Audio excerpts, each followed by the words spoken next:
आज लगभग IT stock 4 से 5% शेयर मार्केट में डाउनफॉल रही। दूसरी बात कि जितने बड़े-बड़े आईटी स्टॉक थी लगभग 52 वीक सबसे लो पे इस बार गई है। सारे स्टॉक कह सकते हैं हम लोग, इन्फोसिस कह सकते हैं, विप्रो कह सकते हैं, एचसीएल कह सकते हैं, सारे स्टॉक लगभग 4 से 5% डाउनफॉल रही। तो रीजन आपको बता दें, मेनली जो चैट जीपीटी है वो अपना एक नई company AI chat box deployment company करके एक नई कंपनी लॉन्च कर दी है। आज जैसे ये कंपनी लॉन्च की, सारे आईटी स्टॉक डाउनफॉल में चली गई।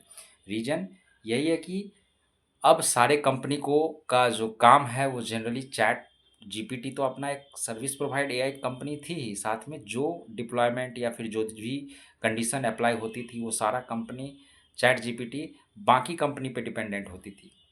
अब जितने इंजीनियर्स थे, अब वो इंजीनियर्स जनरली एचसीएल हो गया या विप्रो हो गया, इन्फोसिस हो गया, सारे उस इंजीनियर्स पे डिपेंडेंट होते थे। अब वो खुद ही अपनी कंपनी लॉन्च की, यानी जो भी उसका सर्विस प्रोवाइडर कंपनी होगी वो सब अब वो डिप्लॉयमेंट कंपनी ही करेगी। सारा काम ईजी वे में वो उस डिप्लॉयमेंट कंपनी ही कर देगी।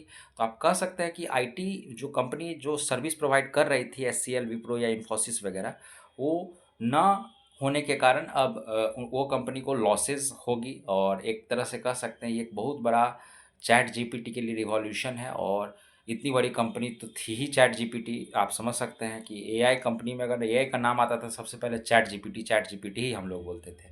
तो ये एक मुख्य कारण है जिससे हम कह सकते हैं कि आज जो लगभग स्टॉक डाउनफॉल रही है।